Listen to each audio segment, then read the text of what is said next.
मध्य प्रदेश की नई सरकार ने सड़क किनारे मांस मछली की दुकान बंद करवाने के आदेश पहली बैठक में ही दे दिया था, जिसको लेकर भाजपा नेता आलोक शर्मा आज कलेक्ट्रेट पहुंचे। उन्होंने अपने कार्यकर्ताओं के साथ कलेक्टर को ज्ञापन दिया। इस दौरान आलोक शर्मा ने मांग की है कि भोपाल शहर में दो कानून नहीं चलेगा। उन्होंने मांग की है कि सड़क किनारे से मांस मछली की दुकान हटाई जाए। वहीं कलेक्टर का कहना है कि सभी दुकानदारों को 7 दिन का समय दिया गया है। 7 दिन के बाद टीम निरीक्षण करेगी और खुले में मांस बेचने वालों पर कार्यवाही भी की जाएगी। विजय अहिरवार भारतीय जनता पार्टी अनुसूचित जाति मोर्चे के कार्यकर्ता हैं। छोला विश्राम घाट में रहते हैं। पिछले दिनों वहाँ कुछ असामाजिक तत्व हैं, गुंडे हैं, इनका थाने में रिकॉर्ड है। उन्होंने विजय अहिरवार ये हमारे पास खड़े हुए हैं, इनके साथ मारपीट की थी कि यहाँ गणेश जी की झांकी नहीं बिठाएं। अगर गणेश जी की झांकी आप बिठाएंगे तो हम आपके ऊपर कार्रवाई करेंगे, हमला करेंगे। गणेश जी की झांकी में भी तोड़फोड़ की थी, रात को तोड़फोड़ भी की, उसकी भी कंप्लेंट की थी, पर पुलिस ने बयान वगैरह लेके उसको तीसरी समझा। हमको आशंका थी कि हमारे विजय अहिरवार पे कभी भी हमला हो सकता है। इरफान बच्चा भोपाल का नामी गिरामी गुंडा, कई थानों के अंदर मुकदमे थे, हिस्ट्री सीटर बदमाश, कई बार जुलूस भी निकले भोपाल में। उसका इंतकाल जरूर हो गया, परंतु उस काम को उसका बेटा है सोनू बच्चा, उसने अख्तियार किया और हमारे कार्यकर्ता के ऊपर हमला किया है। जब पुलिस में इसकी रिपोर्ट की गई तो साधारण धारा में गौतम नगर पुलिस ने 324, 294 और 506 का मुकदमा दर्ज किया है। इसको लेकर मुझे नाराजगी थी कि भाई कम से कम चेहरे के ऊपर बार हुआ, 307 लगना चाहिए।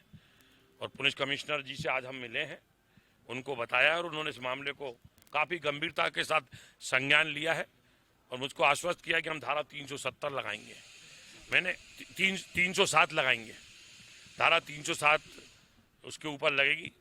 मैंने पुलिस कमिश्नर जी से ये निवेदन भी किया है कि अगर ऐसे अपराधी लोग हैं, अगर इनके ऊपर एक से अधिक मुकदमे हैं और ये मान नहीं रहे तो इनके यहाँ भी बुलडोजर चलना चाहिए, सख्त से सख्त इनके ऊपर कानूनी कार्रवाई होना चाहिए। शिकायत प्राप्त हुई है कि कुछ शहर के हिस्सों में जो रात की दुकानें चलती हैं उसकी वजह से पब्लिक न्यूसेंस हो रहा है। तो इस संबंध में जो भी नियम है उनका अध्ययन करके और जो सभी स्टेक होल्डर्स हैं उनसे चर्चा करके जो भी कानून सम्मत कदम उठाने होंगे उनको उठाया जाएगा। आपराधिक प्रवृत्ति के जो लोग हैं सर, उन पर कोई कार्रवाई वगैरह कुछ? और देखिए, आपराधिक प्रवृत्ति के लोगों पर लगातार हमारी कार्रवाई जारी। कल भी हम लोगों ने कार्रवाई करी थी और इसके अलावा माननीय मुख्यमंत्री जी के द्वारा जो भी निर्देश दिए गए हैं कि जो इस प्रकार के अपराधी हैं जिनके विरुद्ध गंभीर अपराध पहले से पेंडिंग है और जो जमानत पर छूटे हुए हैं, उनकी जमानत निरस्त करने के लिए तत्काल कदम उठाए जाए। इस संबंध में कल सभी पुलिस अधिकारियों के साथ बैठक भी की है और जो हमारे प्रोसिक्यूशन ऑफिसर्स हैं उनको भी निर्देशित किया गया है। ऐसे लोगों को चिन्हांकित किया जाएगा और जल्दी से जल्दी उनकी जमानत निरस्त हो, इस दिशा में प्रयास किए जाएंगे। कल भी जो गतपूर्णिय कार्रवाई हुई थी उससे संबंधित जो अपराधी हैं उनके लिए भी उनकी जमानत निरस्त करने संबंधी कार्रवाई करने के निर्देश दिए। बाद में जो खुले में मांस की दुकानें हैं या फिर मछली की और लाउड स्पीकर को लेकर आप लोगों ने जो बैठक की है उसमें क्या तय हुआ है? क्या कुछ ऐसे स्थान चिन्हित किए गए हैं जहाँ जा रहा है इस तरीके की दुकानें?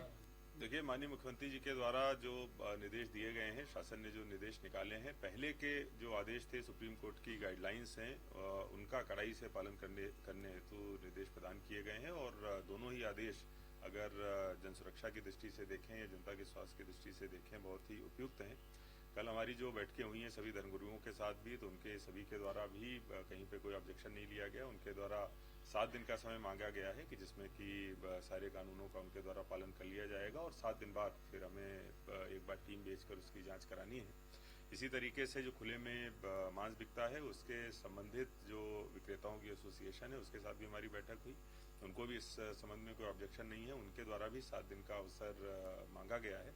7 दिनों के अंदर उनके द्वारा सभी ऐसे स्थानों पर जो अपारदर्शी कांच होता है उसको लगाकर जो भी नियम है उनका पालन कर लिया जाएगा।